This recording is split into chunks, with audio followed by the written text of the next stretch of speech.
Kembali lagi di Sok Tau Bola TV nih guys. Kali ini gue pengen bahas mengenai masa kelam sepak bola Inggris pada dekade 1980-an.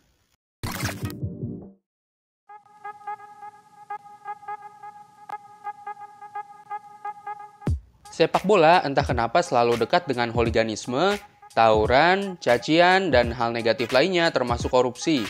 Ironisnya, hal-hal buruk tersebut yang bikin sepak bola jadi seru, karena penuh cerita dan kontroversi. Kita selama ini kalau ngomongin yang buruk tentang sepak bola, pasti bakal dikait-kaitin sama sepak bola Indonesia kan? Banyak yang udah pesimis sama keadaan sepak bola Indonesia, yang kabarnya dari petinggi sampai menikmatnya kacau semua. Petingginya banyak yang korup, penikmatnya pun banyak yang dianggap suka berantem dan kampungan. Tapi mungkin ada beberapa dari kita yang belum tahu kalau sepak bola Inggris yang kelihatannya sekarang mewah dan serba canggih pernah ngalamin masa suram juga. Nggak usah jauh-jauh ke tahun 1910 atau 1920. Sampai tahun 1980-an pun sepak bola Inggris bisa dikatakan masih rada-rada kampungan.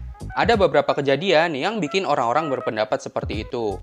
Yang paling tenar adalah tragedi Heysel pada 1985 sama tragedi Hillsborough pada 1989. Pas tragedi Heysel terjadi bentrokan antara fans Liverpool dan Juventus. Pemicu bentrokan di Heysel adalah gara-gara supporter Liverpool merasa dirugikan dalam pembagian jatah tiket. Pihak fans Liverpool berpendapat bahwa waktu itu jatah tiket supporter netral malah banyak diisi sama fans Juve. Fans Liverpool pun marah dan ujung-ujungnya terjadi bentrokan sama fans Juve. Akibat bentrokan ini, klub Liga Inggris di Bennett nggak boleh ikut kompetisi UEFA selama 5 tahun. Dan akibat kejadian ini juga, fans Liverpool dimusuhin sama sebagian besar fans sepak bola Inggris dan dicap kampungan. Kemudian yang kedua adalah tragedi Hillsborough yang melibatkan fans Liverpool dan Nottingham Forest. Tragedi yang kedua ini bukan bentrokan antar supporter, melainkan fasilitas sepak bolanya yang bobrok ditambah ketidakdisiplinan fans yang bikin stadion jadi ambruk. Namun ada beberapa sumber yang menyatakan bahwa ketidakdisiplinan fans yang terjadi di Stadion Hillsborough ini bukan murni merupakan kesalahan fans, melainkan pihak kepolisian yang gagal melakukan crowd control, sehingga fans yang berhasil masuk ke stadion terlampau banyak jumlahnya melebihi kapasitas yang safety. Selain tragedi-tragedi fisik yang udah gue ceritain di atas, ada pula masalah lain. Salah satunya adalah ketegangan antara penikmat sepak bola Inggris dengan politisi. Publik sepak bola Inggris pada dekade 80-an pernah bersitegang sama Perdana Menterinya sendiri, yakni Margaret Thatcher. Thatcher yang dijuluki wanita besi dituding memiliki sentimen negatif terhadap sepak bola Inggris dan sempat menyatakan perang nasional melawan hooliganisme sepak bola. Namun terdapat berbagai kontroversi saat program pembasmian hooliganisme ini berjalan.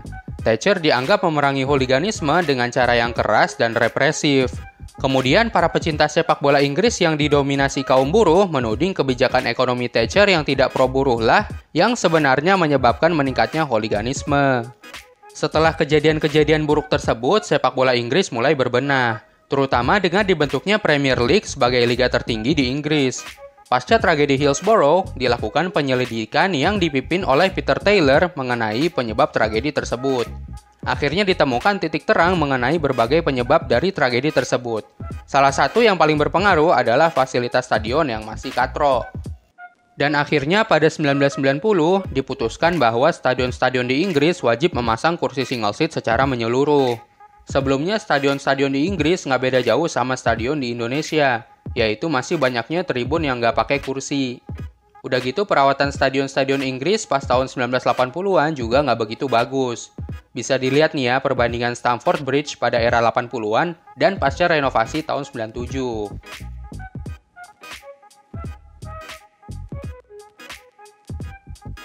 Itulah sedikit kisah tentang kelamnya sepak bola Inggris zaman tahun 80-an. Semoga bisa memotivasi dunia sepak bola lokal bahwa kita masih punya kesempatan buat ngembangin sepak bola Indonesia. Makasih udah nonton dan sampai ketemu lagi di video selanjutnya.